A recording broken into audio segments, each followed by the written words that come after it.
to the Real Estate Entrepreneurs Podcast.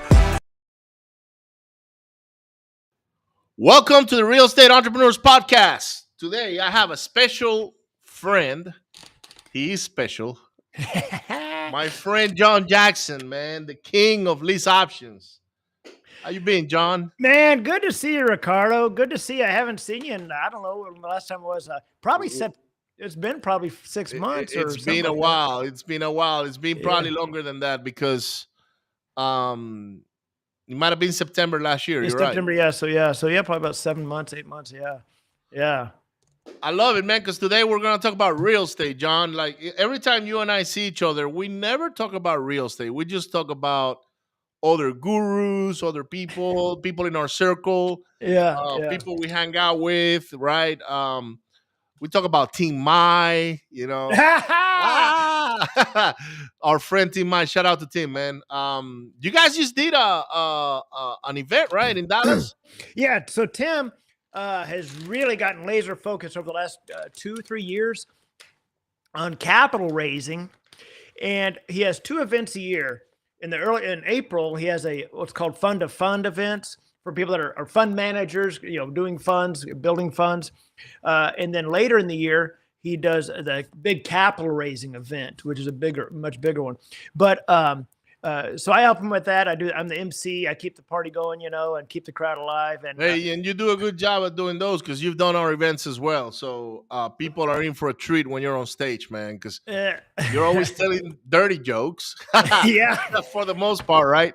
And look, I like everybody can say whatever, but I love your jokes. So I saw that event was actually pretty successful for you guys. It was. I tell you, I've gone to a lot of events. I've emceed a lot of events, and I will say this: Tim Mai's events that he's created with his capital raising, especially like this last one. I don't care if you're not even in capital raising. If you're in that room, you're going to get moved. It's powerful because the people that he presents and speaks, they come up and speak like Paul Hutchinson, he and his wife are just the most beautiful people. And there was a presentation there. I won't go into it here on this podcast, but by a gentleman. And you could have heard a pin drop, and everybody felt it. It was powerful. And it was just phenomenal. But yeah, so love doing those events. I've really curtailed my MCing just to basically Tim's events, and that's it. I've been banned from multiple stages, and well, you haven't been banned from mine. So look, to be honest with you, the only reason I haven't been to Tim's events lately is because he does those events during my birthday. And that's what he planned it for that. How many birthdays? Yeah, he does 2 events a year. How many birthdays do you have a year? I twice a year. It's twice a year.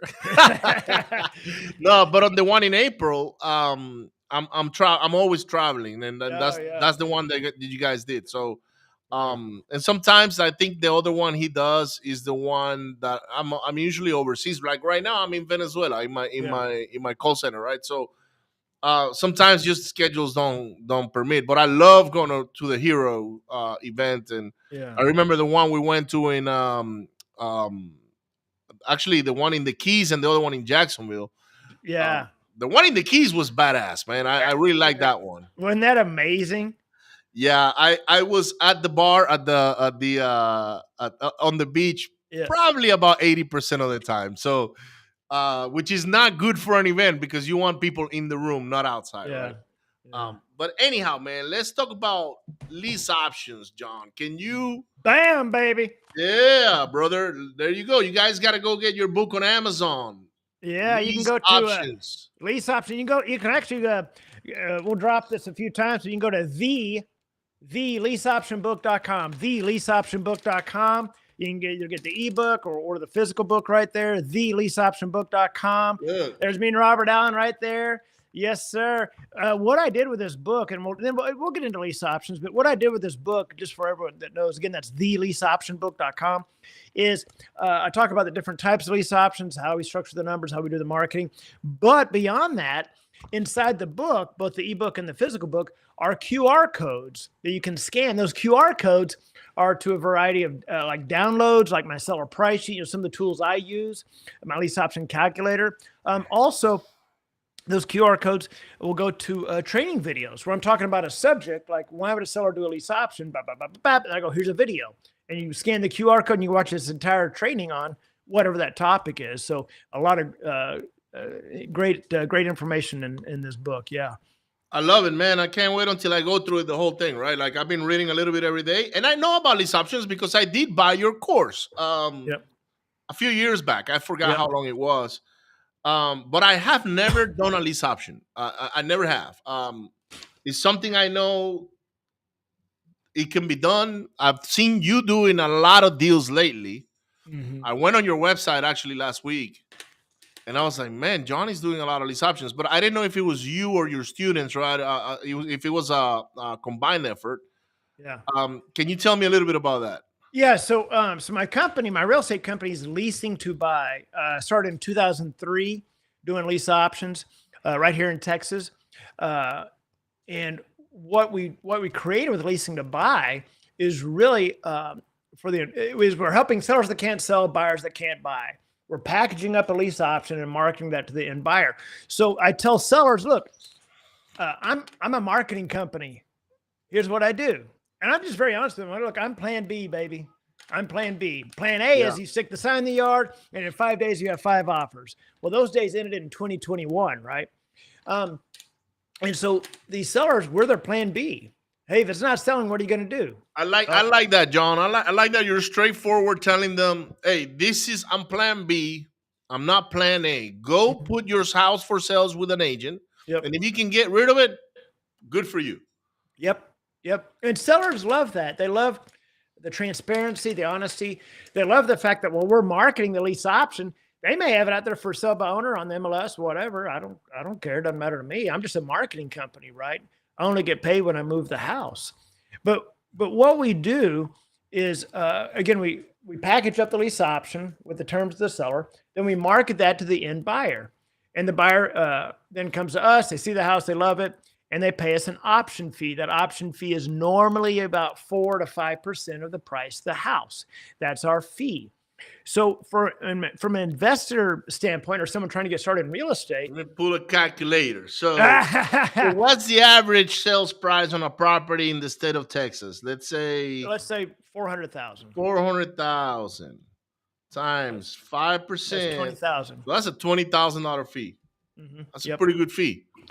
And for someone that's trying to get started in real estate, in my opinion, doing lease options is one of the easiest things because the way we do it, because you literally have nothing at risk. You're not skip tracing anybody, because typically people think of big cost. Yeah, they think of wholesaling and they get a list of whatever, 10,000 people, skip trace it, which is going to cost them whatever.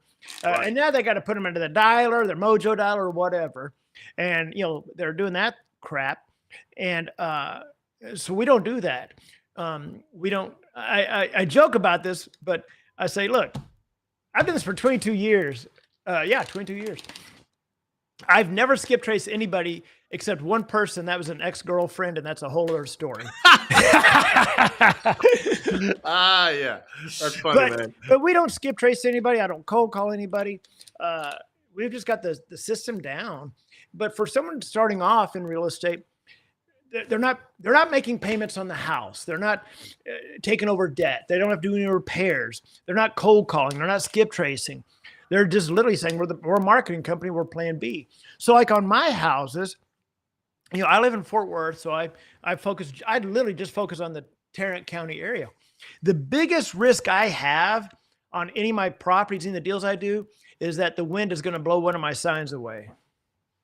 That's my risk. There you go. I'm not going to a bank. I'm not borrowing money. I'm not using somebody else's money. My cost is the cost of the sign that goes in the yard. And that's it. But let's talk a little bit about what is a lease option. Now, lease options are actually more common, Ricardo, in the world of commercial real estate. It's just that we brought that into the single family space. So so let's talk about, say, in commercial. Say you've got a HVAC company. I don't know, HVAC or a plumbing company, and you're leasing a flex space, a warehouse. Right. Well, you're leasing it.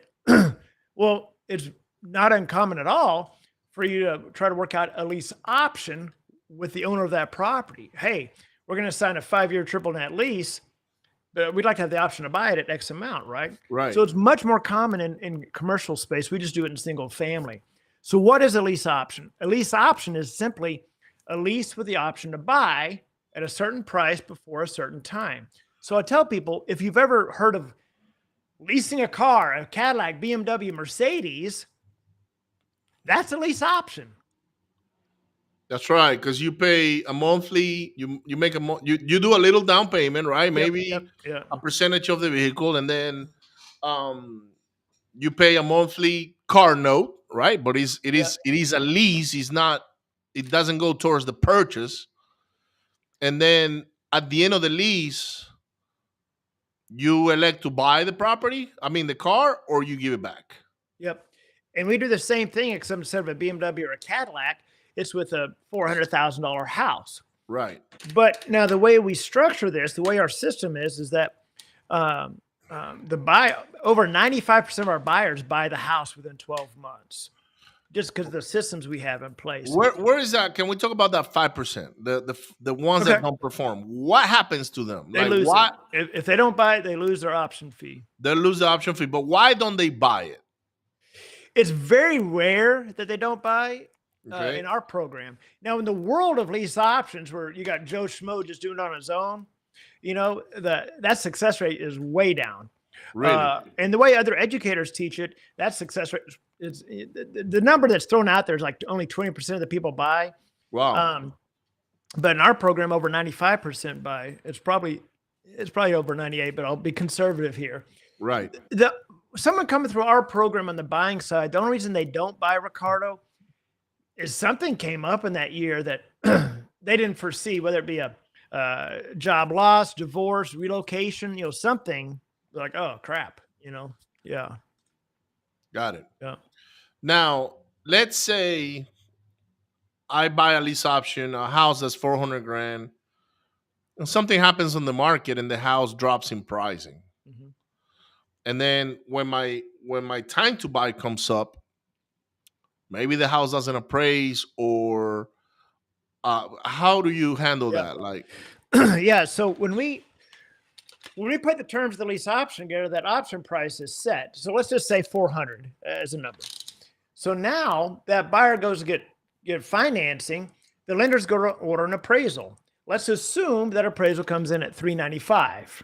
Okay. Right. Well, now what happens, the way our documents are drafted is, now it goes back to the seller, just as if it was a for sale by owner. Hey, we're trying to buy it at 400. Here's what the appraisal came in at. The seller can say, okay, yeah, let's do it. Or the seller may say, nope, I'm going to hold on to it, But the seller wants to sell the house. They're not going to go, they're not going to throw a fit. It is what it is. But the way we set the numbers, in 22 years, I've had, I don't know, probably 10 houses, maybe, that didn't appraise for our option price. The biggest one I can remember, there was a $10,000 difference, which had to do with a house in Arlington, Texas, which had a basement. We don't have basements in Texas. Right. This house did. And to me, it was finished out. They were using it as a game room or a living, I don't remember. To me, it was finished out. So we all thought it was finished out, but the appraiser didn't. So we lost 400 square feet. Yeah, that's a big chunk. And so we went back to say, all right, here's the deal. And I don't remember the numbers, but I do remember it was 10,000 less. So, all right, well, it is, nothing we can do about it, So, but we set those numbers so that, it should appraise at that price or very, very close. But again, if it doesn't appraise, it goes back to seller, hey, we're trying to get 400, came at 395. You can either reduce the price, we'll update the contract, or you can extend the contract or tell them, nope, I'm just going to sell, I'm going to hold on to it, whatever, but almost every time they're going to sell it because they don't want the house back. Yeah, once they detach from it, they're like, okay, I'll give you a break here. Yeah. Let's lower the price down a little. So is that negotiable Uh, also, John? it, Like, so in our contract, that option price is set. If it comes in a little lower, if the appraisal doesn't hit, okay, it goes back to seller. Hey, here's some options. What do you want to do? If it comes in higher, say it came in at 410, okay, well, guess what? The buyer just got equity. that's it. Yeah, Yeah. Yeah. okay. So it's always gonna be at the seller's discretion whether they want to go and lower If the it comes amount. in lower, yeah. Right. Yeah. Or say, hey, do you have a little bit more down payment you can put towards the That's loan? another option. Yeah. Right. If they come up with more down. Especially if they already moved into the house and they like the house, they already painted the house and did some things to the property, and they're like, you know what? I feel like this is mine already. I'll go figure out the other $10,000. Yep. So, but again, we rarely have that problem. But again, with what we do, it's so simple. What I do is so simple, Ricardo, that when I explain it to even seasoned investors, I go, well, here's what we do. I go, bap, bap, bap, bap. And they're looking like they're waiting for some magical, amazing thing to happen. Like, yeah, like there's more to it. I'm like, man, that's it. That's what I do. Can you tell us what that is? Talk to me about those steps, right? Yeah. So the first thing we do is let's talk about the marketing side of it. Right. So we're marketing for sell by owners, for rent by owners, expired listings. When I do direct mail, I hit MLS over 30. Over 30 days. Over 30 days on market. Yeah. Now on the direct mail, now the sellers are calling me. Hey, I got your thing in the mail. And I just have an easy conversation with them, for sell by owners, it's expireds. We have a software that will text blast for sell by owners and the expireds, start that conversation, get them on the phone, talking about their situation, what's going on with the house, just what their situation is. And we just say, well, here's what we do, and then we, this is so silly, so easy. I tell people, Ricardo, if you can copy and paste on a keyboard, you can do what I do. So now we got their information. We literally copy paste. We send them 2 emails. Copy paste email number 1. Copy paste email number 2. Number 2 has the preliminary numbers in it. That's it. We call them the next day. Hey, did you get the information? Yeah. The number one question that sellers have, Ricardo, after we send them the preliminary numbers, the number one question they have is, how fast can you find somebody?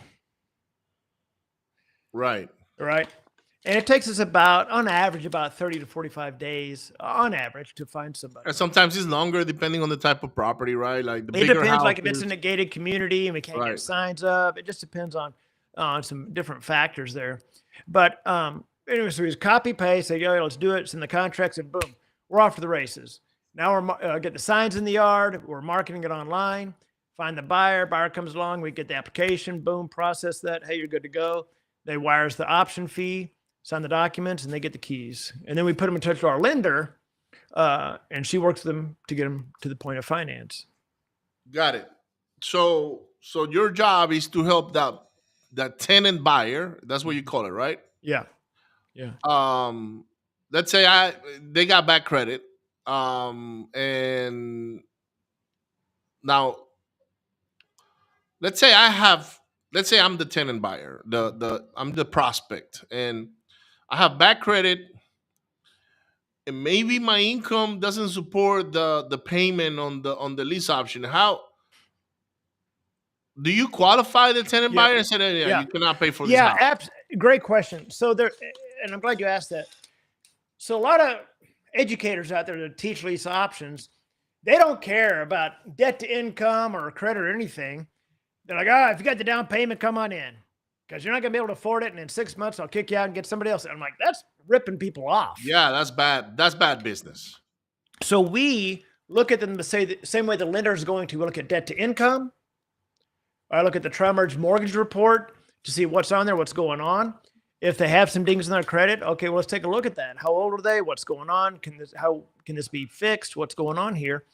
But the number one thing, the very first thing I really look at is debt to income, because they may, maybe they make, say, $50,000 a year, but they're applying for a $500,000 home. I'm like, no, it ain't gonna fly. you know.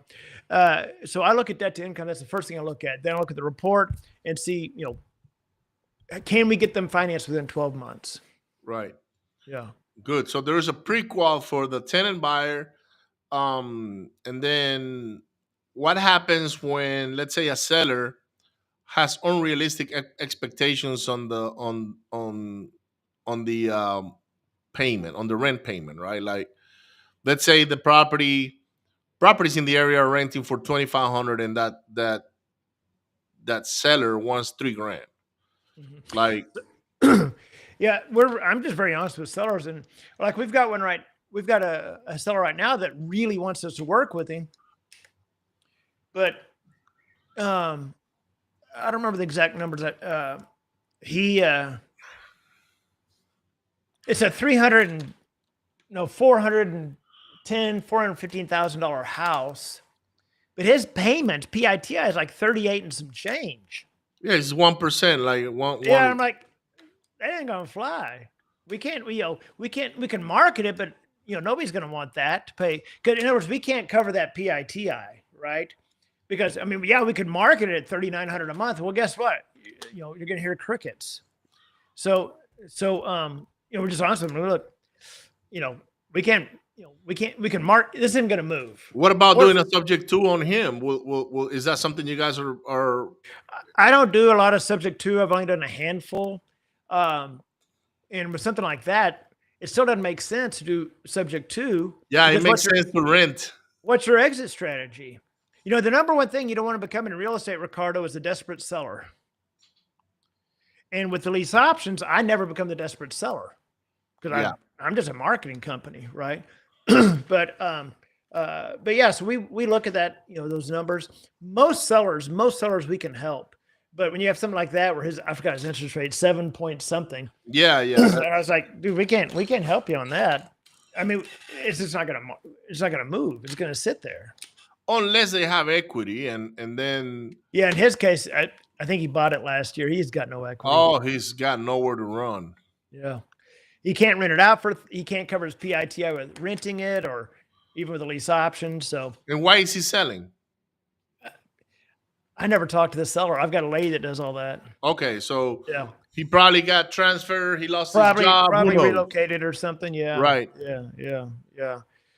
But with one of the things that I've helped people a little bit more with over the last several months is investors that do shared housing, pad split, assisted living, sober living, anything like that. If an investor is going to do shared housing, they typically think, okay, well, I got to save up 20% of the down payment for the down payment to get an investment loan on this house, and now I got to furnish it. Now I got to blah, blah, blah, blah, blah. I'm like, no, you don't, dude. You can use a lease option, and you tie that house up with a lease option. And now, instead of putting 20% down, literally you could put like $3,000 down, right? To control this house for whatever that length of that time is. Now you can use that capital to furnish it, put the bedding in, or whatever it is you need to do, right? To get that house ready. So I've helped a lot of investors do that, but that's a lease option. Now, let's say I do, let's talk about this strategy here. The DSCR loans, right? Mm-hmm. The DSCR loans typically are 75 to 85%. Let's see what's out there right now. So DSCR loans. So we can talk with facts. Actually, are you friends with Tim Herridge? I am friends with him. Let's reverse that. He's friends with me. Okay, all right. We got to get that hierarchy. So let's give a big shout out to our friend Tim. So I'm gonna look at his website, turnnews.com, and I'm gonna find here long-term rental loans. So the DSCRs, 80% loan to cost. All right. And also 80% loan to value on refinances.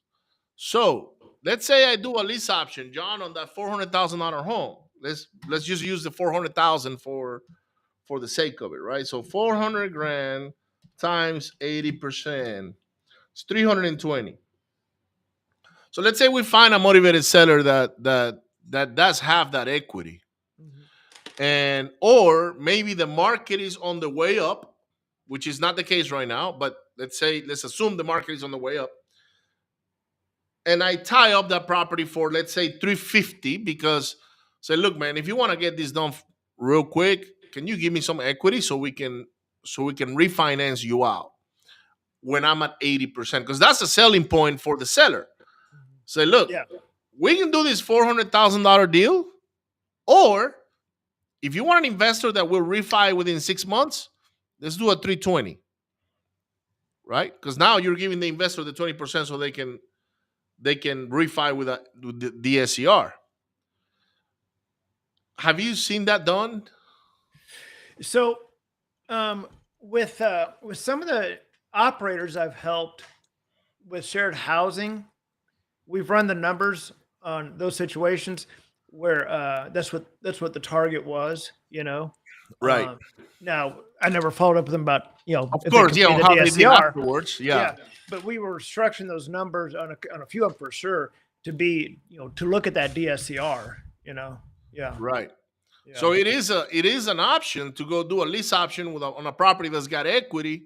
This is for the investor, by the way, guys. This is for sophisticated people, right? Like, especially if you're doing like a pad split where you're renting the rooms out and now your income on the property is larger than a rent, right? Because let's say the property's got 4 bedrooms and you're doing $800 a bedroom. So 800 times 4, which is $3,200, and maybe the payment on that property is $2,500. So it gives plenty of equity for a DSCR to apply, but also the equity on the cash flow, I'm saying, and then the equity. So you got 2 factors, cash flow and equity. Now you can go tie up a bunch of houses on a lease option, and then in time, 6 to 12 months, now you refi and the property is yours. Now, when you do a lease option, John, so let me see if I can ask this question clearly. That way people understand. Because you're not on the deed, but what gives you the right to refinance under your name? So when you go to refi, it'll actually just be it's not technically a refi, it's just a DSCR loan. Okay. Continuing on this path. Right. When you're in a lease option, you're just going to go get a traditional mortgage. Okay, that's just financing. It's not refi because there's no mortgage to refi. But if you're an investor, say doing shared housing or whatever, you get a DSCR loan, and it's based on the equity and the cash flow, right? So it's not a refi. You're actually just getting financed on it. Yeah. Got it. So it's like a new purchase at 80%. Yep. Yeah. Understood. Yeah. So as long as you can negotiate the equity down, you can potentially do a purchase with no money out of pocket. Yeah. So I'm going to take a step back here, Ricardo. Okay. I know we've kind of gone down a few rabbit holes. I know. But that's all the questions I got in my head, right? So I'm an investor, and I would say I'm sophisticated. So that's why I start throwing all these multiple questions to you. So let's back up a little bit for the audience here, because we've gone down a few rabbit holes. So we've kind of covered what a lease option is, right? Right. But there's 3 different types. Okay. There's a straight lease option, a sandwich lease option, and a lease option assignment. Got it. A straight lease option is where if I wanted to buy a house just to live in, as an example, and negotiate a lease option with the seller, that's a straight lease option, just 2 parties involved, right? Right. And I'm going to live in it or whatever. If I was buying a house, or if I want to control a property, with a lease option to convert it to sober living, that's a straight lease option, just me and the seller, right? Right. Only 2 people involved. A sandwich lease option is the type of lease option that a lot of the educators talk about because it sounds fancy. A sandwich lease option is where you negotiate with that seller the price, the down, and the monthly payment, right? Right. So maybe you negotiate this house down, say a 5-year lease option at $300,000 and whatever, say $2,000 a month or whatever. Well, then as soon as you sign that contract with that seller, you turn around, stick a sign in the yard, say lease option. And now you're lease optioning at whatever, a higher price, right? Say 350, 360, whatever, with 5% down. So you're getting that upfront option fee, you're getting the cash flow, and then when the buyer cashes you out, you get that equity. So that's the one that's not. That's that one. If I'm not mistaken, that one is not allowed in Texas, correct? The right. sandwich, right? Yeah. The sandwich one is not. Okay. What we do is lease option assignments, where we package up the lease option with the seller, and we're simply assigning it to the end buyer. else. We're not subletting it. We're not lease optioning on the backside. We're just assigning that. Yeah. So that's the three different types.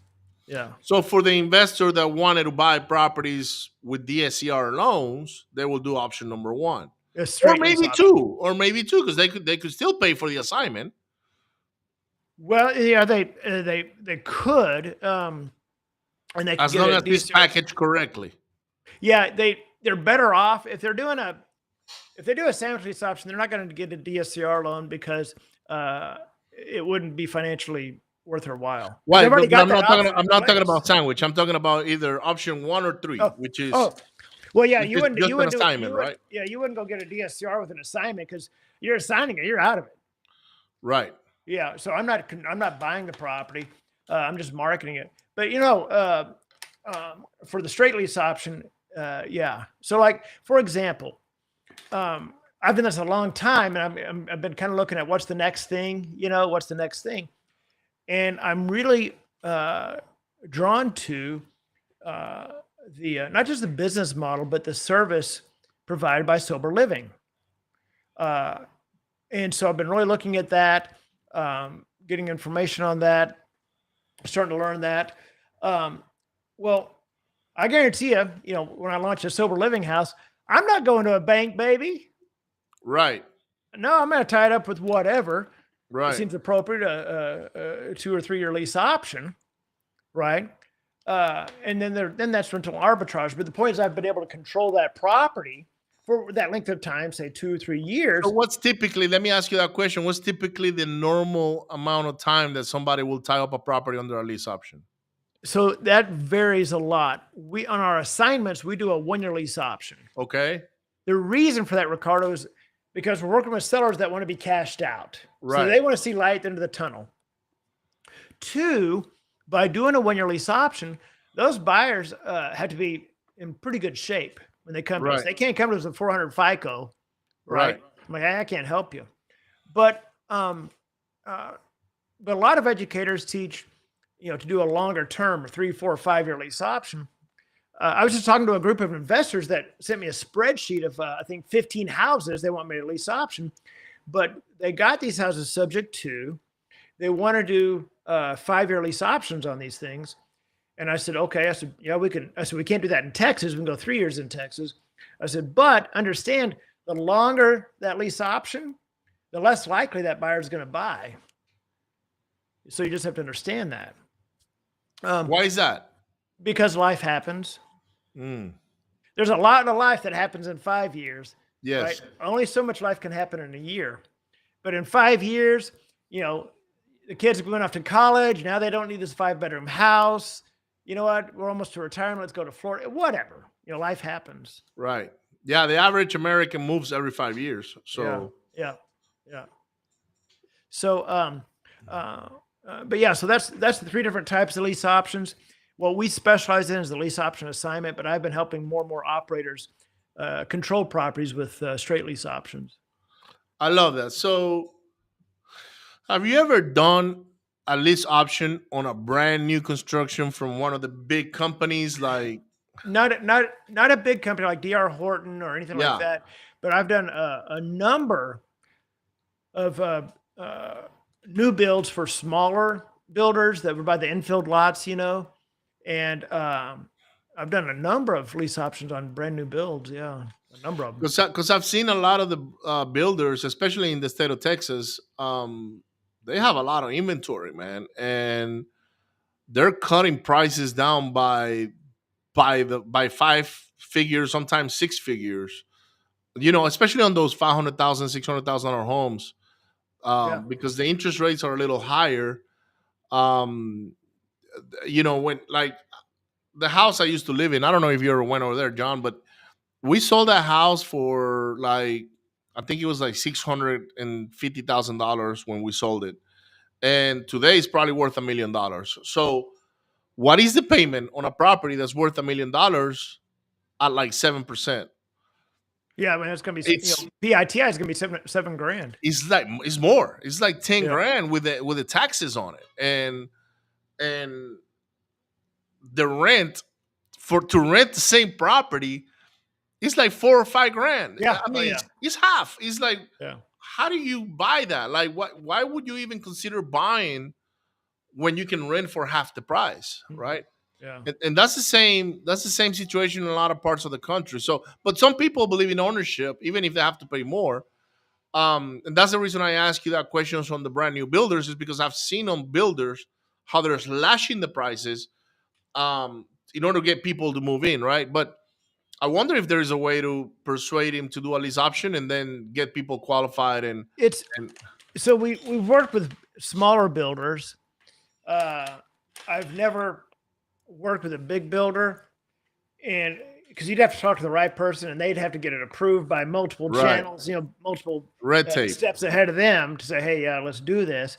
And then I would imagine they probably just do it themselves, but maybe not. But yeah, I've never worked with a national builder, just smaller builders. Now, let me ask you another question.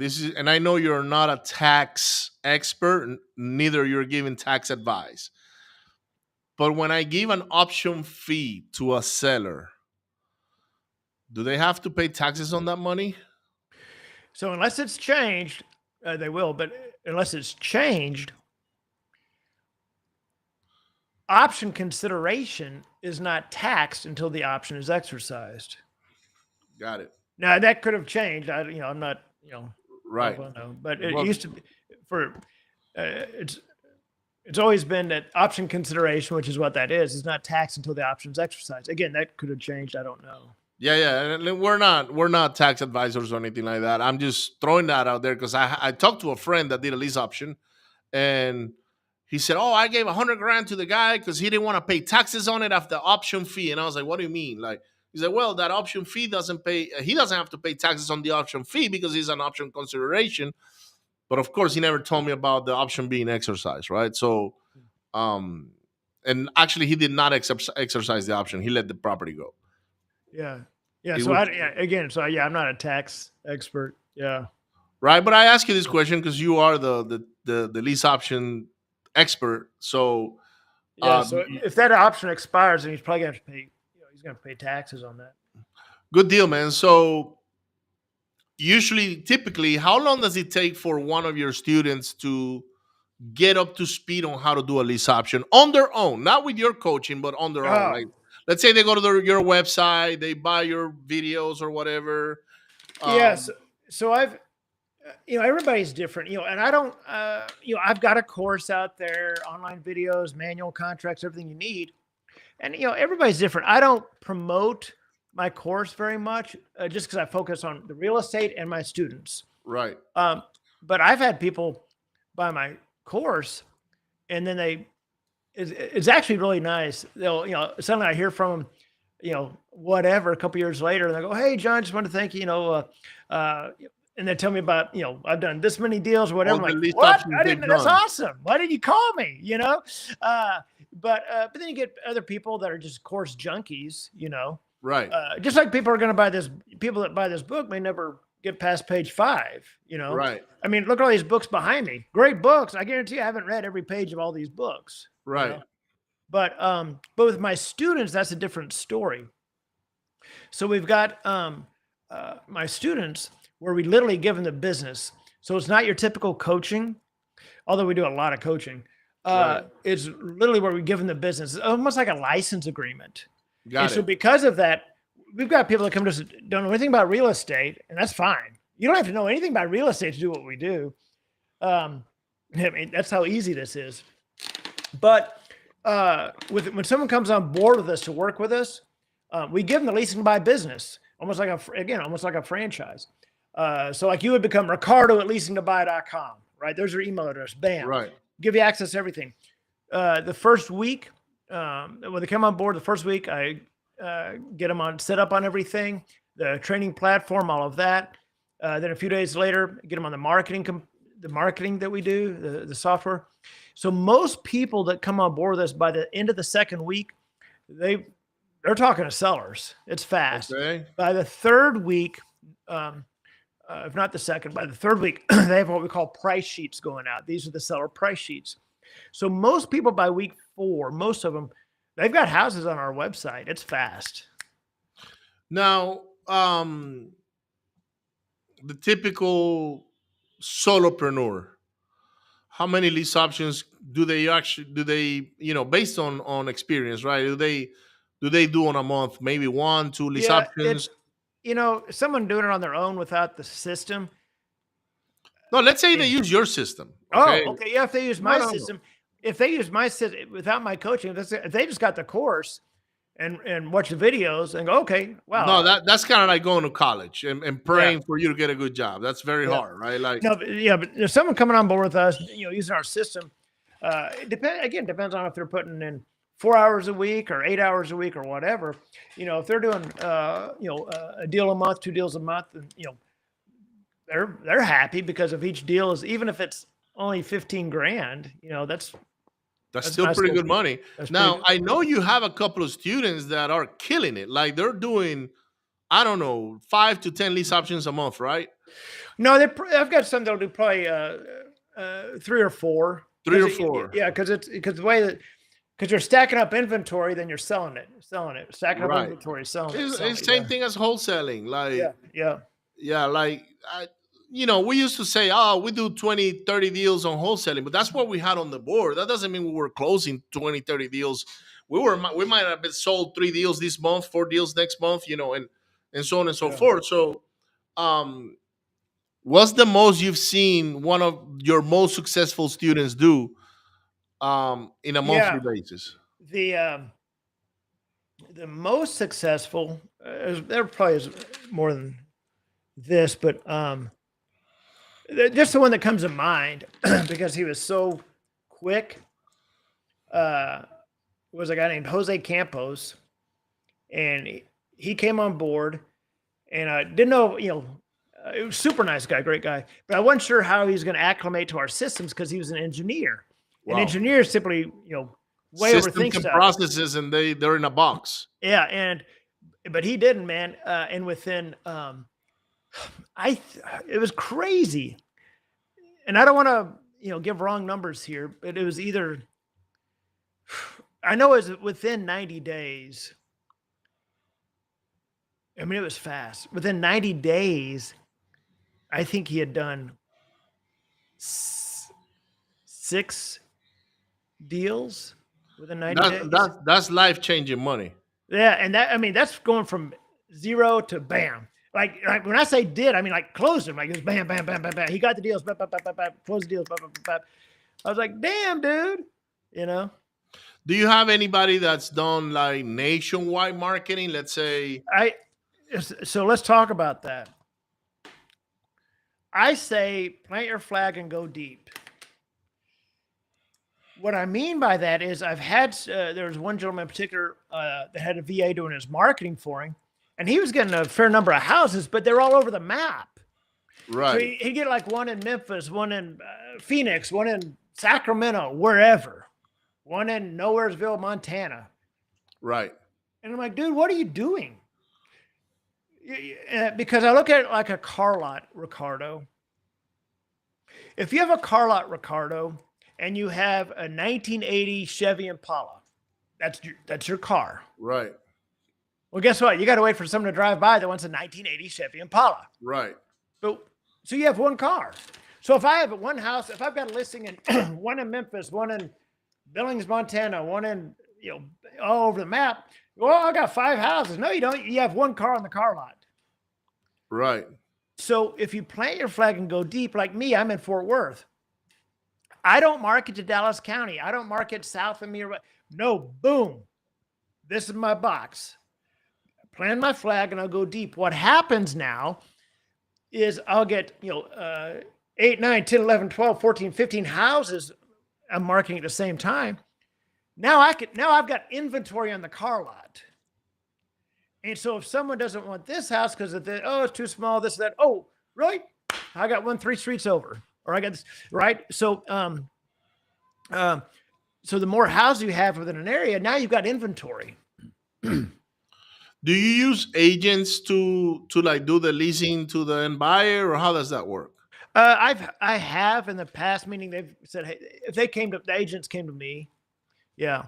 I haven't done agent outreach. Not outreach, but let's say you get a seller that wants to do a lease option to a tenant buyer, and you put it on your website, but maybe it doesn't move.